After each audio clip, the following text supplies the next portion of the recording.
in the red, our Terran player, the dark horse in this match, oGsSuperNova.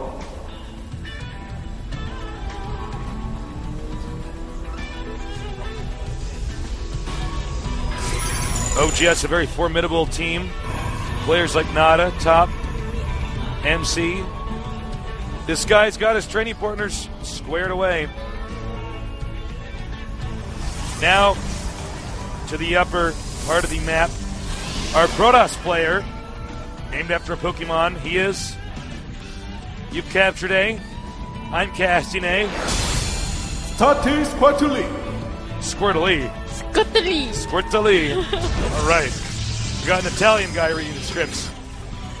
Look at his hair. Looks like a Blastoise. I like that.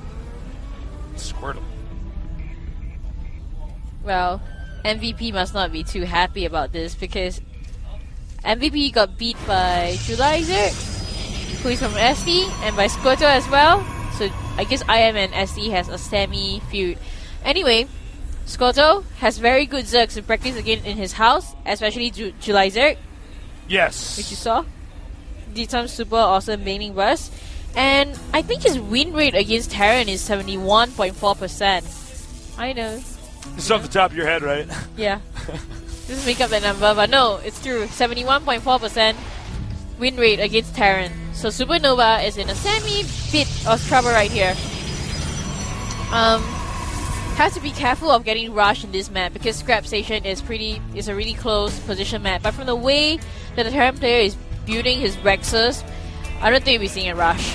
Might be Yeah, you can do some powerful, 3 racks, heavy pushes. The ramp's so big, it's hard to defend. Squirtle was a beast in GSL, I have to say. Oh, yeah. I was watching him like, wow, that's the best Pokemon, I have to catch him. You don't even need to catch them all, you just need to get him. That's all you need. So you gotta catch them all. I'm like, no, you fool, just get the Squirtle.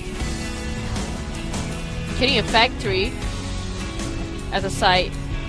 He's gonna float that factory over and probably build a starport, which is why he built his factory on the far side of his base. Yep, absolutely right. Supernova being passive at the moment, going for Marauder. I like that. He's getting concussive shells. We're definitely gonna see him come in and harass a Protoss player. I really like when Terran is so aggressive against a Protoss. Goes for early Marauders. Marauders are so strong against Protoss, but you don't really see that nowadays. Because everyone is busy expanding.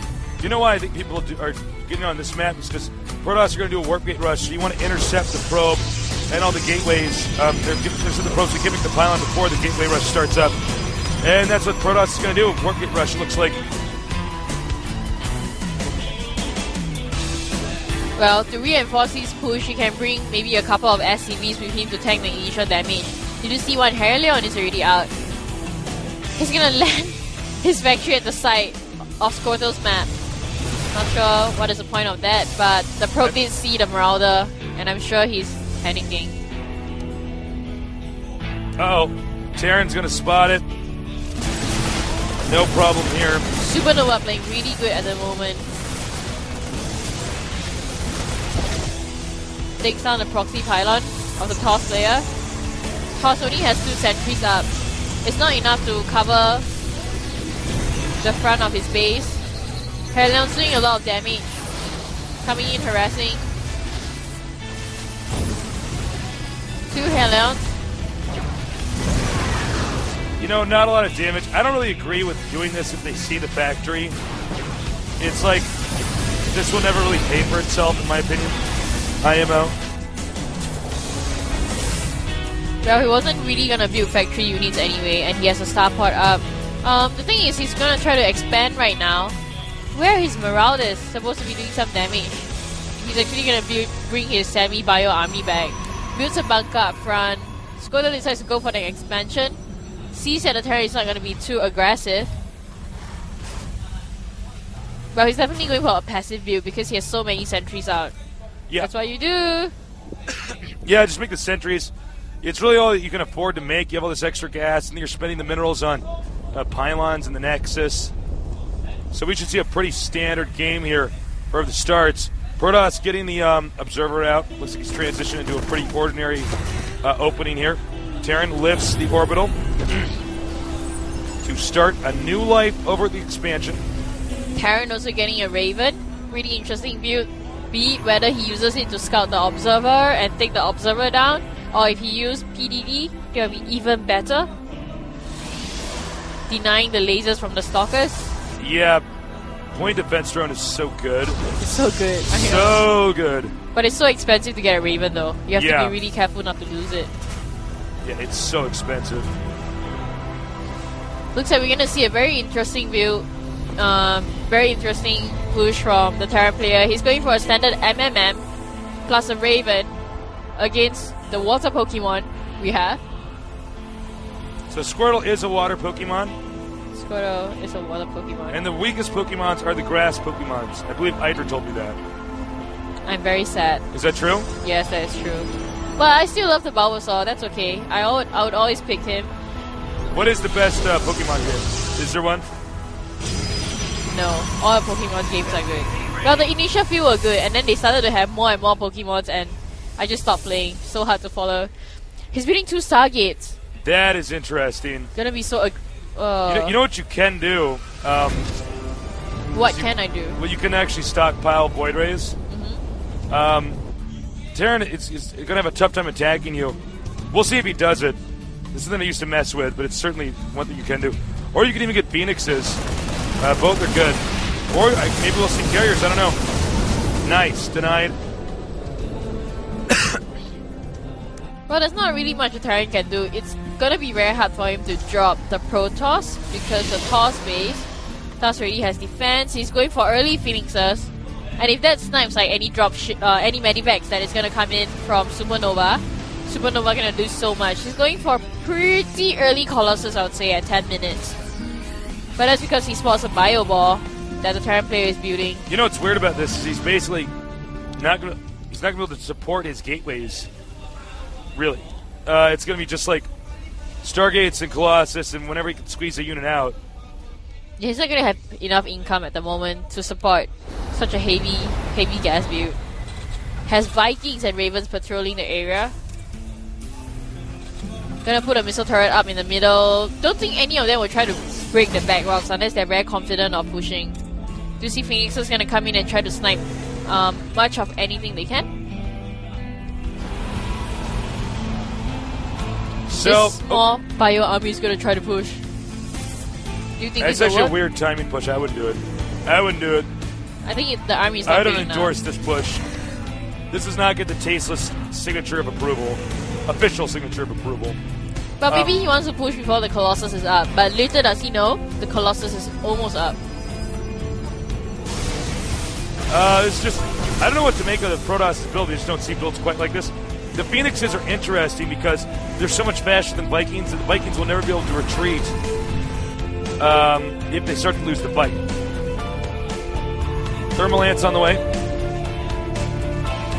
Colossus are just so good against Bio Ball, especially when you got thermal lances. You're not gonna be in range of it. Scouts the factory that was floating around and being cheeky in his base earlier. I don't know. Viking. Too many Vikings. He can actually kite that and snipe those if he's man enough. If he's a Blastoise. If he's, is that the manly Pokemon? It's his third stage of Evolve. So you got Squirtle, you got Watertor, and then you got Blastoise. And he's only at Squirtle right now. Oh my god. I actually do not agree with him expanding on the island. What do you think? Well, I guess it's fine because of the Phoenixes, but otherwise I would never do it. I mean, we haven't really seen Mass Phoenix a lot against Terran, so I'm kind of trying to figure this out as we go along. This is not a build I normally use, nor does Artosis. Although Artosis has been messing with Mass Phoenixes against Protoss.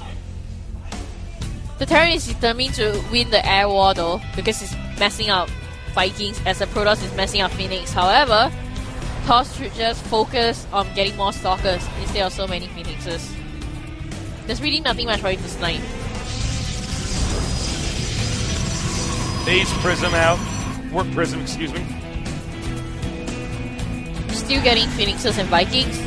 And we do see a Ghost out on the field soon.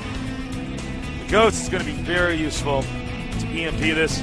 I think what's going to happen is Terran is going to have complete control of the bottom side of the map. There's not going to be much Protoss can do. That's the way I'm seeing this game end up. We'll see, though. I guess if he has so many Phoenixes, he'll be able to defend his island expansion, because then his Phoenixes can snipe not only the Vikings, but also the Medivacs. They're going to try to drop his expansion. He's currently now only getting a forge for upgrades and maybe a few cannons. Here comes a Phoenix Air Force. Yeah, Phoenixes are moving through the map now. That's the way they sounded like. This sounds like a huge Air Force. If that comes into my base, I'll be panicking. Oh my god. You better have your earplugs in. Ready to plunder.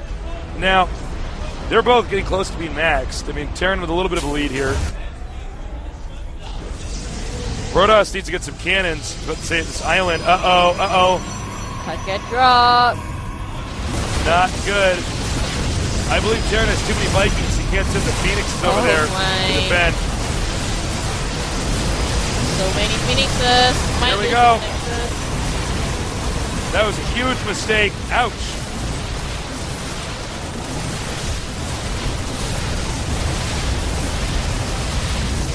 And I don't know what to say. I mean, I don't understand. I don't understand why. I don't understand why Squirtle even bothered to get Phoenix at the start of this game. I don't know what he planned on doing with him. I think Squirtle realizes he's at a high risk of losing this. He's going to have to attack. Loses the Observer. Planetary Fortress set up. Now, when you have enough Vikings with a Planetary Fortress, Colossus can't go ahead and poke it. It's not possible. But you have to see on our tiny screen that the Ghost is at the front of the army. So it's very important that he gets an EMP off onto the sentries. That's the one thing that will save his Bio army against the Colossus army that's up right now. There are so many Vikings on the map. I'm not even sure if Colossus are going to be useful. Yeah, it's a good question. Here we go. Oh, picks up the Ghost. Very nice. Nice job controlling the ground army. The Colossuses are actually doing a very considerable amount of damage. Phoenixes, oddly enough, looks like the Phoenixes will come out on top. Wow. I guess Phoenixes are pretty good. Now he has such a disproportionate number of them. Let's see what he has. 16 Phoenixes. Weird. And he has 3 Colossus sitting in his base. I don't know what to say. I've never actually seen this. I've never seen something. You know what? Casting Code A with you, I realized, and watching Code S with you and Dan, I realized that Code A has so many more new builds than Code S this season. Yeah, it actually really does. We've kind of gotten used to the players that we've seen in Code S and what they're like, and then we got these new guys in Code A doing different stuff. Like, I have never seen this before or experienced this as a Terran player. Somebody who just doesn't actually stop getting Phoenixes. He's just like, no, I'm just going to keep getting Phoenixes. I think the main point of his Phoenixes is to deny the Vikings from sniping his Colossus too fast, because his Colossus are the ones that are going to take down the Bio army. It looks like he's actually going to push with turrets. Interesting. I guess that makes sense. So you could push forward with turrets, get closer and closer and closer to the Nexus. And, yeah, I mean, that's really good. Terran Blade is going to try to come in, though. He's going to get a steam. He wants to go. Having a look at the unit count, we have 65 probes and 61 SCVs. So both of them are fully saturated in 3 of their bases. Both of them are running on 3 bases, with Squatter losing one in the middle of the map, in the island earlier on. Not really sure why he was overconfident and took the island expansion, because it was really easy to get dropped and he couldn't deny the drop earlier.